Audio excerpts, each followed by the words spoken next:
जय Hind defence aspirants, कैसे हैं आप सब। आई होप आपकी तैयारी बहुत अच्छी चल रही होगी।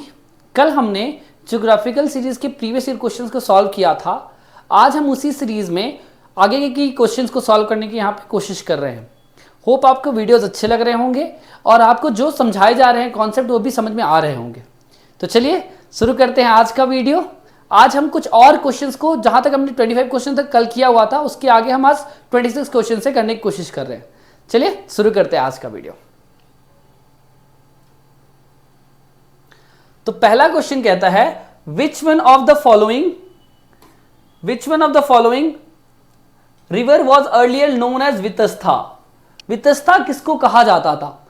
ठीक है, तो हम जानते हैं कि जो पंजाब की कुछ रिवर्स है उनका पुराने जमाने में कुछ और नाम हुआ करता था। ठीक है, जैसे कि हमने जो ओरिजिनल नेम, वैदिक नेम हुआ करता था इन रिवर्स का, क्या हुआ करता था? जैसे हम सतलज को सतुद्री नाम से जानते थे। किस नाम से जानते थे सतलज को? सतुद्री।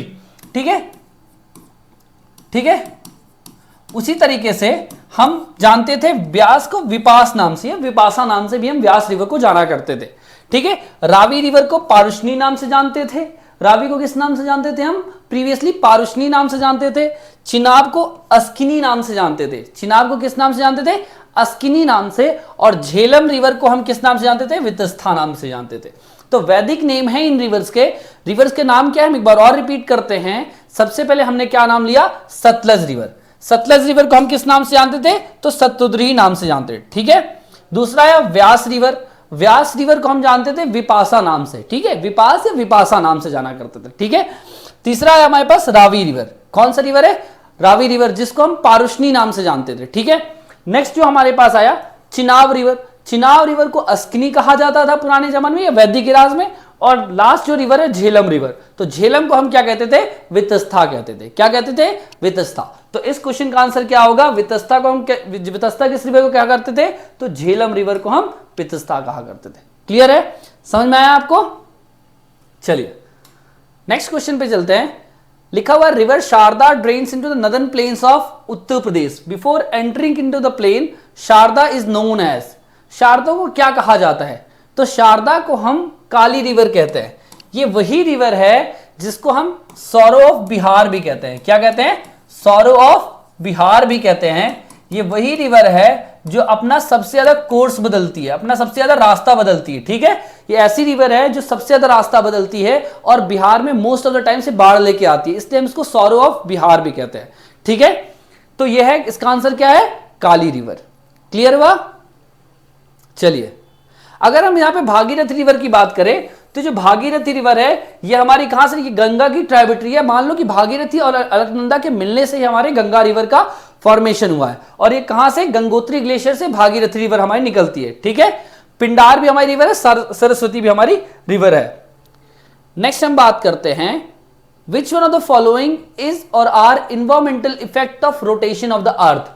अर्थ अपने एक्सिस पे रोटेट करती है, आप सभी को पता है, और रेवोल्यूशन भी करती है सन के अराउंड में। तो अर्थ अगर अपने एक्सिस पे रोटेट करती है तो उससे क्या इफेक्ट होता है हमारे एनवायरमेंट का? पहला लिखा है डेली और diurnal rhythm in day light and air temperature. Definitely यार, ठीक है, डे लाइट में इफेक्ट पड़ता है। दूसरा क्या होता है? Flow path of both air and water turn constantly in the sideward direction. ठीक है, ऑब्वियस ये आता है। And movement of tides. तो all three are correct. Answer number C will be the correct answer. Daily हमारा जो rotation of earth है, अगर मैं बात करूं, अर्थ अपने एक्सिस पे या अर्थ अपने एक्सिस पे रोटेट जब करती है तो डे एंड नाइट उसी के कारण होते हैं। तो सबसे मेन का कॉज क्या है? डे एंड नाइट का होना अर्थ के रोटेशन पे इफेक्ट कर रहा है। ठीक है, चलिए नेक्स्ट अगर बात करते हैं which one of the following is the correct sequence of proved coal reserves in Indian state in decreasing order. Decreasing order में बताना है कि कहां पे कोल रिजर्व सबसे ज्यादा हैं। ठीक है, दो हम हमारे छत्तीसगढ़ में बहुत ज्यादा मात्रा में कोल का प्रोडक्शन करते हैं, लेकिन सबसे ज्यादा रिजर्व हमको झारखंड में मिलते हैं। कहां पे मिलते हैं सबसे ज्यादा रिजर्व? हमको झारखंड में मिलते हैं। तो answer will be second will be the correct answer. Jharkhand, फिर उड़ीसा, फिर छत्तीसगढ़ और फिर वेस्ट बंगाल। ये ऐसा एरिया है, उड़ीसा पे एक रिवर निकलती है महानदी रिवर। ठीक है, दामोदर रिवर। महानदी रिवर के बारे में हमने लास्ट वीडियो में पढ़ा था। महानदी रिवर पे भी ही हमारा कौन सा पारादीप पोर्ट बना हुआ है। ठीक है, हमने महानदी रिवर के बारे में एक चीज और पढ़ी थी कि वो रिवर क्या कहलाती है?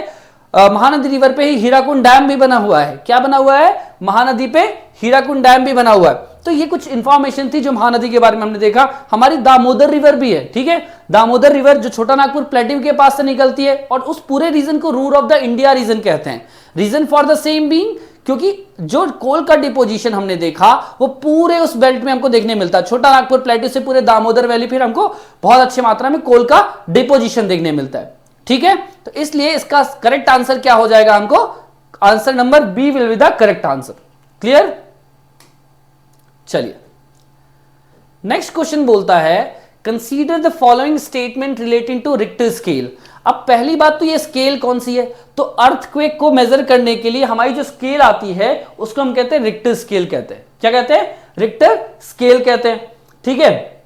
ये अर्थक्वेक के मैग्नीट्यूड यहां पे लिखा भी हुआ है, इसका एक्सप्लेनेशन इन्होंने दे दिया है, ठीक है, कि magnitude of the earthquake determine करने के लिए उन्होंने रिक्टर स्केल होती है। It was developed by Charles F Richter in 1935। तो क्या बोला? चार्ल्स एफ रिचर ने इसको 1935 में सबसे पहले क्या कहते हैं? डेवलप किया था। और ये क्या करती है? It describe the quantity of energy released by single earthquake. क्या करती है? It describe the quantity of energy that get released by single earthquakes. और इसके बाद थ्योरेटिकली इसकी कोई अपर लिमिट तो फिक्स नहीं है, लेकिन अभी तक मतलब अगर मैं देखो इसके लिए कोई अपर लिमिट फिक्स नहीं किया गया, क्योंकि ये मैग्नीट्यूड को बताती है। क्या बताती है? कितने मैग्नीट्यूड का अर्थक्वेक आया हुआ है हमारे पास, ठीक है। तो all three will be the correct answer होगा। यहां पे आंसर क्या होगा? All three will be the correct answer. चलिए चले अगले क्वेश्चन पे।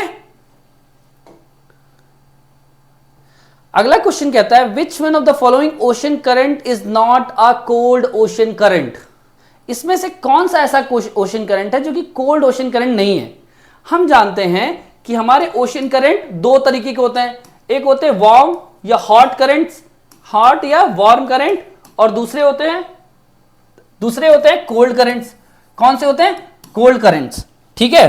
तो जो मोस्टली पोलर रीजन से जो करंट आ रहा होता है, जो जनरेट हो रहा होता है, वो कोल्ड करंट ऑब्वियस सी बात होगी। और हमने कल देखा था कुछ फैक्टर्स जो इफेक्ट करते हैं करंट को। कल की वीडियो में हमने समझाया था कि कैसे कुछ फैक्टर्स है जो कि इफेक्ट करते हैं करंट को। तो इसमें से कौन सा ऐसा करंट है जो कि कोल्ड करंट नहीं है? तो कैनरी करंट तो कोल्ड करंट है भाई, ठीक है। कैलिफोर्निया करंट भी हम देखते हैं, कैलिफोर्निया करंट भी कोल्ड करंट है। जो कुरोशिवा करंट है ये हमारा राइट आंसर होगा। कुरोशिवा जो हमारा करंट है ये राइट आंसर होगा। और ये एक वार्म करंट है जो कि हमको जापान के पास देखने मिलता है। कहां देखने मिलता है? कुरोशिवा एक जापान के पास करंट देखने मिलता है जो कि वार्म करंट है, ठीक है। चलिए नेक्स्ट क्वेश्चन में चलते हैं। What is the time gap of occurrence of two successive tides at a given place on the oceanic surface. दो सक्सेसिव टाइम के बीच के आने के बीच का टाइम डिफरेंस कितना होता है? तो वो टाइम डिफरेंस होता है 24 आवर्स एंड 52 मिनट। ये एक फैक्चुअल क्वेश्चन है जो याद रखना है। 24 आवर्स 52 मिनट्स एक टाइम डिफरेंस होता है दो जगह पे टाइड्स को आने का। क्लियर है? टू सक्सेसिव टाइड्स सेम जगह पे आने का। क्लियर है? अगर मैं बात करूंगा the sun is seen little before it rises and for a short while after it sets, this is because of. तो एक फिनोमिनन होती है, ठीक है। हम देखते हैं कि सन उगने के कुछ समय पहले सनलाइट भी दिख जाती है और डूबने के कुछ समय बाद भी सन थोड़ा बहुत दिखता रहता है। तो ये किसका फिनोमिनन होगा? ठीक है, तो ये फिनोमिनन है एटमॉस्फेरिक रिफ्रैक्शन का। हमारे जो एटमॉस्फेयर में रिफ्रैक्शन प्रोड्यूस होता है उसके कारण हमको एक ऐसा एहसास होता है कि सन उग गया है, उगने के कुछ सेकंड पहले, कुछ मिनट पहले तक। ठीक है, तो इसका राइट आंसर होगा कौन? Atmospheric refraction. क्लियर है? नेक्स्ट क्वेश्चन है which one of the following can be said to be essentially related to the polar front theory. Polar front theory से रिलेटेड क्या है? तो आप बड़े आसानी से बता दोगे कि temperate cyclone polar front theory से रिलेट करता है। ठीक है, बाकी चीजों का पोलर फ्रंट थ्योरी से लेना देना नहीं है कुछ।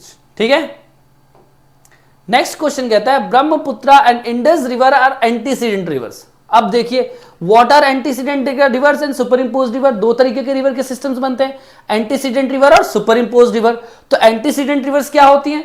ऐसी रिवर्स जिसका फॉर्मेशन कब हो गया? जब, जैसे अगर मैं हिमालय की बात करूं, हिमालयन रिवर की बात करूं, तो माना जाता है कि हिमालय के फॉर्मेशन के पहले भी इनका फॉर्मेशन हो गया। तो एंटीसीडेंट रिवर ऐसी रिवर होती है which existed before the Himalayan range came into existence. Himalayan range के आने के पहले ही इनका फॉर्मेशन हो गया, और ये रिवर क्या करती है, अपने पाथ को फॉलो करते रहती हैं, और इसीलिए हम देखते हैं कि हमको हिमालय में बड़ी बड़ी वैलीज का हमको देखने को मिल जाती है। ठीक है, क्योंकि रिवर अपने पाथ को फॉलो करती रहती है, जो उसके बीच में अपलैंड आते हैं उसको काट के वो रिवर वहां से निकलते रहती है। ठीक है, तो आंसर होगा B will be the correct answer. ठीक है, होप आपको समझ में आ रहा होगा कि कैसे ये एंटीसीडेंट रिवर है। नेक्स्ट हमारे पास है Kamarajar port was commission in 2001 to handle the thermal coal requirement. It is situated along the coast of which Indian state? हमको बोल रहा है कामराजर एक पोर्ट है 2001 में जो बनाया गया था थर्मल कोल रिक्वायरमेंट को पूरा करने के लिए। It is along the coast of which state? तो ये किस स्टेट में पड़ता है, किस स्टेट में हमको कामराजर पोर्ट देखने को मिल जाता है ना। तो ये कामराजर पोर्ट ही एक पोर्ट है, ये ऐसा पोर्ट है जो कि प्राइवेट बॉडी के द्वारा चलाया जाता है। एन्नोर पोर्ट है, एन्नोर पोर्ट का नाम बदल के कामराजर पोर्ट कर दिया है। ठीक है, इसके बाद ये वो स्टेट है जिसकी कैपिटल चेन्नई है। ठीक है, ये वो स्टेट है जिसका कैपिटल क्या है, चेन्नई है। और दूसरी बात, इसके और कुछ अगर फैक्ट की बात करें, चेन्नई इसका कैपिटल है। ठीक है, तो ये हो जाएगा हमारे पास कौन सा स्टेट है, तमिलनाडु स्टेट। कौन सा स्टेट है ये, तमिलनाडु स्टेट है, जहां पे हमको एन्नोर या कामराजर पोर्ट देखने मिलता है। यहां पे चेन्नई पे भी एक पोर्ट, चेन्नई पोर्ट मिलता है, जो कि साउथ इंडिया या ईस्टर्न पार्ट, ईस्टर्न घाट का सबसे बिजिएस्ट सी पोर्ट है। ठीक है, तो ये दो चीजें हैं जो हमको ध्यान में रखनी पड़ेगी। अगर हम बात करें तो हमारे पास मोस्टली 13 क्या है, 13 पब्लिक सेक्टर की पोस्ट है। एक सेकेंड, हमारे पास 13 मेजर पोर्ट्स हमको देखने मिल जाते हैं इंडिया पे। ठीक है, तो 13 पोर्ट्स में से एक पोर्ट ये एन्नोर पोर्ट भी है। ये प्राइवेट लिमिटेड पोर्ट है जो कि प्राइवेट बॉडीज के द्वारा चलाया जा रहा है। क्लियर है? चलिए अगला क्वेश्चन आता है, question number 37, 36 okay. Question number 37 कहता है consider the following places of India. अब बोल रहा है कुछ प्लेसेस को बताइए भारत की। अब इसको हमको जमाना कैसे है, which one of the following is the correct chronological order of the above places in terms of sunrise time.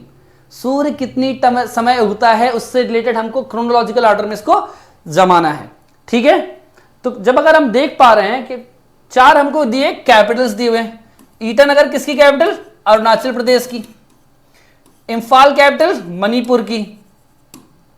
Agartala Tripura की। और आइजवॉल कैपिटल हमारे पास किसकी, मिजोरम की। तो बताइए कौन सा स्टेट, जैसे आप स्टेट को देख पा रहे हो यहां पे हमारा क्या है, अरुणाचल प्रदेश है। ठीक है, लेकिन ईटानगर हमको ये देखने मिल रहा है, ये एक लोकेशन है ईटानगर की। एक सेकंड में कलर चेंज कर देता हूं पेन का। देखिए ये हमारे पास क्या है, इधर इस पॉइंट पे हमको देखने मिल रहा है ईटानगर। क्या है, ईटानगर। दूसरा यहां पे देखो आप, ये जो पॉइंट है, ये जो पॉइंट है, इस पॉइंट पे हमको देखने मिल रहा है क्या, इंफाल। क्या यहां पे इंफाल है, यहां पे हमारे आइजवॉल है, और ये हमारे पास है अगरतला। क्या यहां पे अगरतला है। तो आप खुद बताइए कि कौन सा ऐसा पार्ट होगा जहां पे सनराइज की लोकेशन जो है आप खुद डिटरमाइन कर पा रहे होगे इस मैपिंग के थ्रू कि कहां पे हमारा सनराइज सबसे आगे हो रहा होगा। कहां पे सनराइज सबसे आगे होगा, तो इंफाल एक ऐसा, इंफाल ऐसी जगह है जहां पे सनराइज सबसे पहले होगा। तो इंफाल कहां है, second number. Second number, option number second will be the correct answer. Imphal पे सबसे पहले सनराइज हो रहा होगा। क्लियर है? चलिए नेक्स्ट है, which one of the following is the uplands of the delta region. आपको पता है डेल्टा एक डिपोजिशनल लैंडफॉर्म है। किसका, रनिंग वाटर जो हमारी रिवर्स होती हैं उसका डिपोजिशनल लैंडफॉर्म क्या होता है, जब रिवर जाके कहीं ओशन या सी पे मिल रही होती हैं तो उस जगह पे क्या करती हैं, ये एक ट्रायंगुलर स्ट्रक्चर का फॉर्मेशन करती हैं और वहां पे सेडिमेंट्स को डिपॉजिट करती हैं। वो हो जाते हैं हमारे डेल्टा रीजन हो जाता है। क्या होता है हमारा, डेल्टा रीजन हो जाता है। तो बोल रहा है कि which one of the following is known as upland of the delta region. Delta region के अपलैंड को हम क्या कहते हैं, तो इसको कहते हैं कार्स, CHARS हम कहते हैं upland of the delta region को। ठीक है, upland of the delta region का कहते हैं कार्स। और वहीं पे एक बिल्स करके होता है मार्शी एरिया। जो वहां पे मार्शी एरिया होता है डेल्टा रीजन पे, उसको हम क्या कहते हैं? बिल्स कहते हैं। क्या कहते हैं? बिल्स कहते हैं। ठीक है, चलिए नेक्स्ट क्वेश्चन कहता है consider the following wild life sanctuaries of India. आपको बताना है, इन वाइल्ड लाइफ सेंचुरी को देखना है और क्या बताना है? Which of the following is correct order of the above wild life sanctuary in terms from the location. अच्छा, इसको साउथ से लेके नॉर्थ पे जमाना है। कहां जमाना है? साउथ से नॉर्थ पे जमाना है इसको। ठीक है, तो हमें पहले पता होना चाहिए कि ये वाइल्ड लाइफ सेंचुरीज हैं कहां कहां पे। ठीक है, तो अगर मैं बात करूं पहली वाइल्ड लाइफ सेंचुरी जिसका नाम क्या है? ये है भद्रा वाइल्ड लाइफ सेंचुरी। ये हमको कहां मिलेगी? ये कर्नाटका में मिलती है। कहां मिलती है? कर्नाटका में मिलती है। ठीक है, दूसरी वाइल्ड लाइफ ये सिमलीपाल हमको मिलते हैं क्या? उड़ीसा में। सिमलीपाल मिलता है उड़ीसा में। पचमढ़ी हमको मिलता है एमपी में। ठीक है, और शिकारी देवी हमको मिल जाता है हमारे नॉर्थ पार्ट में मिलता है, मनाली के आसपास वाले एरिया में। ठीक है, तो हम देख पा रहे हैं अगर मैं इसको क्रोनोलॉजिकल ऑर्डर में जमाऊं तो कैसे जमेगा? सबसे पहले आएगा हमारे पास कर्नाटका। कर्नाटका सबसे नीचे साउथ में, मतलब सेकंड विल बी, सबसे पहला ऑप्शन होगा सेकंड। दो ऑप्शन हमारे यहीं से एलिमिनेट हो गए। ठीक है, अब आता है सेकंड नंबर पे आता है हमारे पास क्या आएगा? इसके बाद एमपी का एरिया आएगा जहां पे पचमढ़ी है, क्योंकि सिमलीपाल की अगर आप लोकेशन देखोगे तो थोड़ा ऊपर है। ठीक है, मैप के थ्रू मैं आपको बता सकता था उसको। ठीक है, आप मैप देखोगे, एटलस में देखोगे तो सिमलीपाल थोड़ा ऊपर दिखेगा। तो सेकंड में क्या आएगा हमारे पास? 2 के बाद पचमढ़ी आएगा। क्या आएगा? पचमढ़ी, फिर यहां पे सिमलीपाल और आखिरी में आएगा शिकारी देवी। ठीक है, तो इस तरीके से ये हमारा क्रोनोलॉजिकल ऑर्डर में ये नॉर्थ टू साउथ जम जाएगा। क्लियर है? चलिए नेक्स्ट क्वेश्चन कहता है which one of the following statement about temperature is correct. Temperature के बारे में इंफॉर्मेशन दिया है, कुछ ऑप्शंस दिए हुए हैं और पूछ रहा है कि इसमें से कौन सा इंफॉर्मेशन करेक्ट है या किस तरीके का हमारे पे सिग्निफिकेंट चेंज देखने मिलता है टेम्परेचर पे। ठीक है, तो temperature decreases with respect to height in stratosphere. क्या ऐसा सही है? नहीं, तो ऐसा सही नहीं है। Second, temperature is constant at different height in the stratosphere.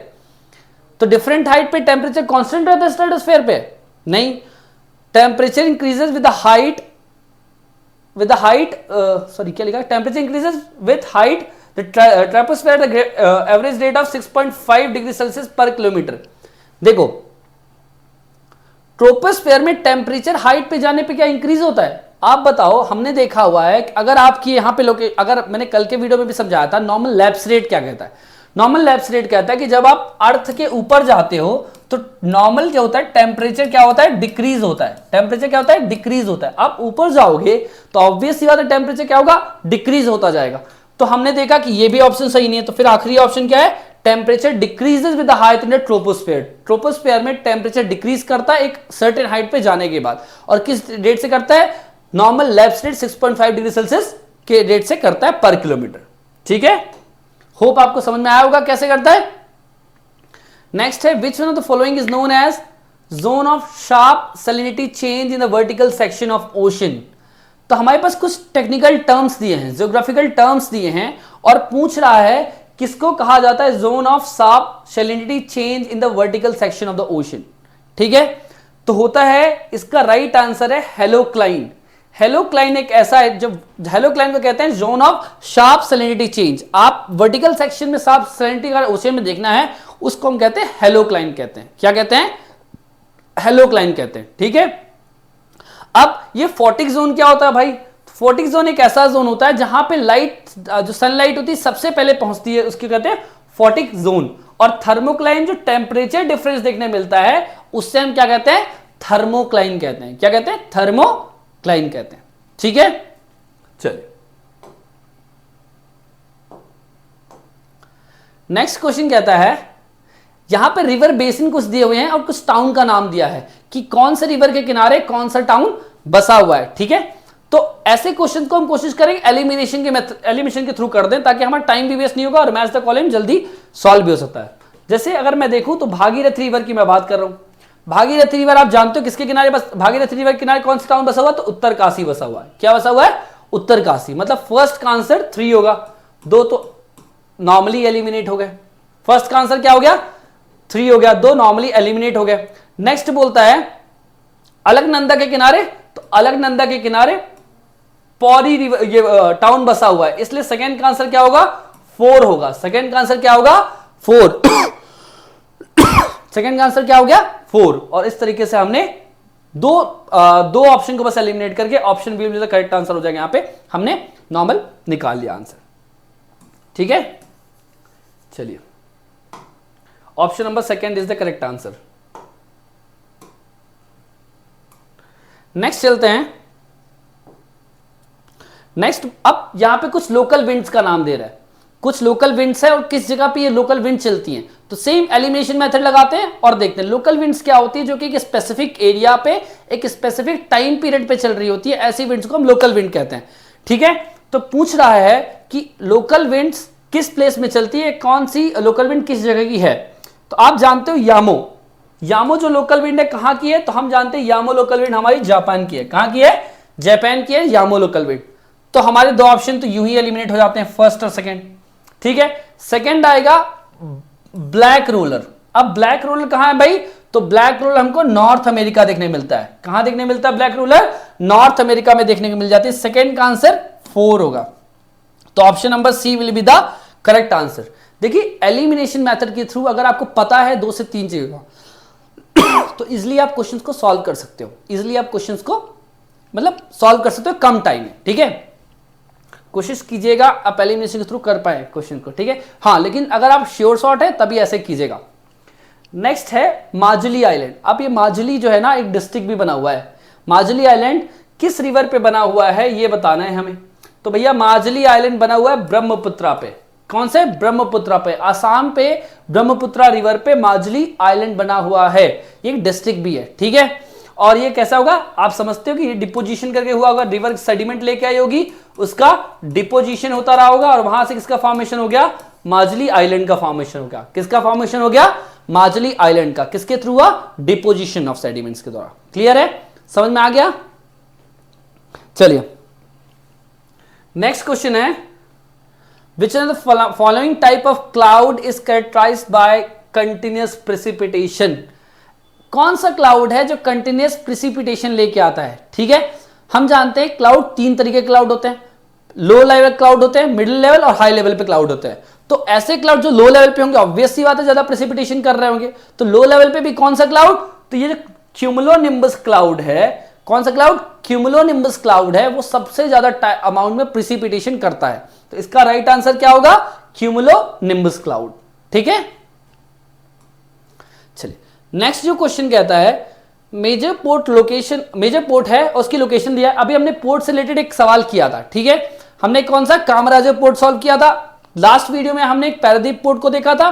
तो आप समझ पा रहे हो ये पोर्ट्स के लोकेशन है, ट्रांसपोर्ट सिस्टम के हर एक क्वेश्चन आपके उसमें मिल ही रहे हैं। ठीक है, तो ट्रांसपोर्ट को आपको अच्छे से पढ़ के जाना है। ठीक है, ट्रांसपोर्ट सिस्टम को अच्छे से पढ़ के जाना। सॉरी स्पेलिंग गलत हो गई थी, है ना।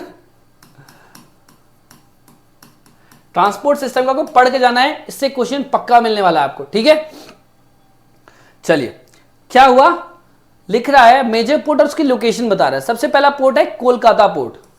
कोलकाता पोर्ट कहां पे है, हम जानते हैं कोलकाता पोर्ट कहां हमको देखने मिलता है, कोलकाता एक रिवर साइड पोर्ट है। ठीक है, दूसरी बात, अच्छा अगर आपको सभी पोर्ट के नाम भी नहीं पता तो नॉर्मल हम जानते हैं कुछ पोर्ट को आप समझ लो कि जैसे हमारे पास विशाखापट्टनम पोर्ट है। कौन सा पोर्ट, विशाखापट्टनम। इसको डॉल्फिन नोज पोर्ट भी कहते हैं। क्या कहते हैं, डॉल्फिन नोज पोर्ट कहते हैं। सेफेस्ट पोर्ट भी यही हमको देखने मिलता है। तो थर्ड का आंसर फर्स्ट हो गया तो हमको पता चल गया। अब देखिए थर्ड का आंसर फर्स्ट किसमें है, तो ऑप्शन नंबर बी और सी में है। तो 2 ऑप्शन तो हमारे एलिमिनेट हो गए यहीं से।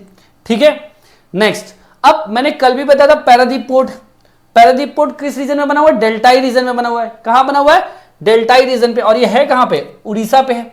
ठीक है, तो सेकंड का मतलब फोर्थ का आंसर सेकंड होगा। देखिए फोर्थ का आंसर सेकंड किसमें, option number B will be the correct answer. Fourth का आंसर सेकंड किसमें है, option number B will be the correct answer. ठीक है, समझ में आ गया। तो ऐसे एलिमिनेशन मेथड के थ्रू आप भी कर सकते हैं वहां पे। ठीक है, नेक्स्ट आता है, जैसे मैंने आपको बोला ट्रांसपोर्टेशन से, तो फिर से एक क्वेश्चन आ गया ट्रांसपोर्टेशन से, और ये रेलवे जोन से रिलेटेड है। ठीक है, बहुत इंपॉर्टेंट टॉपिक है जो कि एनडी और सीडीएस बार बार इनके क्वेश्चंस रिपीट करता रहता है। ठीक है, अगर मैं बोलूं पहली लिस्ट, यहां पे कुछ लिस्ट दी है और उसके रेलवे हेडक्वार्टर्स दिए हैं, फिर से लगाने की कोशिश करते हैं। जैसे हमको अगर पता है वेस्ट सेंट्रल रेलवे का हेडक्वार्टर कहां पे है, वेस्ट सेंट्रल रेलवे का हेडक्वार्टर है जबलपुर पे। कहां पे है? जबलपुर पे। ठीक है, तो फर्स्ट का आंसर होगा फर्स्ट, तो 2 तो हमारे ऐसे ही एलिमिनेट हो गए। सेकेंड हमारे पास साउथ ईस्ट सेंट्रल रेलवे का हेडक्वार्टर कहां पे? बिलासपुर पे। तो सेकेंड का आंसर क्या है? Third, D will be the correct answer. इसका करेक्ट आंसर क्या हो जाएगा? डी। करेक्ट क्या हो जाएगा? डी हो जाएगा। ठीक है, फिर ईस्ट सेंट्रल रेलवे का हेडक्वार्टर कहां पे? हाजीपुर, बिहार पे है। और नॉर्थ ईस्टर्न रेलवे का हेडक्वार्टर है गोरखपुर पे। नॉर्थ ईस्टर्न का कहां पे है? गोरखपुर पे। ठीक है, चलिए नेक्स्ट क्वेश्चन कहता है स्टेपी। अब स्टेपी क्या है? हमारे पास ग्रासलैंड्स हैं। स्टेपी क्या है? ग्रासलैंड है। तो बोल रहा है temperate continental climate is not experience in which, अच्छा ये स्टेपी टाइप क्लाइमेट की बात कर रहा है। स्टेपी टाइप क्लाइमेट की बात कर रहा है कि ये किस पार्ट में, किस प्लेसेस में स्टेपी टाइप क्लाइमेट हमें देखने नहीं मिलता है। तो ऑब्वियस सी बात है, जब आप ऑस्ट्रेलिया जाओगे वहां के पर्थ में हमें ये चीज देखने को नहीं मिलती है। ठीक है, तो स्टेपी टाइप क्लाइमेट का क्या आंसर होगा? पर्थ। नेक्स्ट हमारे पास आएगा विच one of the following crop was introduced by Portuguese in India. Portuguese Bharat में आए थे तो कुछ क्रॉप्स लेके आए थे, उसमें से मेजर क्रॉप जैसे टोबैको लेके आए थे वहां से। ठीक है, इसी तरीके से 4-5 जो क्रॉप्स है मेजर क्रॉप्स भी वो लेके आए थे वहां पे। ठीक है, तो उसमें से एक क्रॉप थी जिसका नाम है चिली। चिली भी हमारे पास कौन लेके आए थे? पोर्चुगीज ही लेके आए थे। ठीक है, तो इस तरीके से इसका करेक्ट आंसर होगा Chile will be correct answer. ठीक है, होप आपको समझ में आया होगा और वीडियो अच्छी लगी होगी, कॉन्सेप्ट्स आपको समझ में आए होंगे। ठीक है, तो इस तरीके से हमने कंप्लीट किया अपने 50 क्वेश्चंस को। अगर आपको टेस्ट को अटेम्प्ट करना है तो इंदौर डिफेंस एकेडमी के आप पहले ऐप डाउनलोड कर लीजिएगा, वहां पे आपको ये टेस्ट आपको मिल जाएगा, अवेलेबल हो जाएगा। और इस तरीके से बहुत सारे टेस्ट वहां पे पड़े हुए हैं। अगर आपको मॉक देना है या प्रैक्टिस करना है तो आप वहां पे बड़े आसानी से कर सकते हैं। तो होप आपको अच्छा लगा होगा ये वीडियो और मजा आया होगा पढ़ के। चलिए आज के लिए इतना ही। थैंक यू, जय हिंद।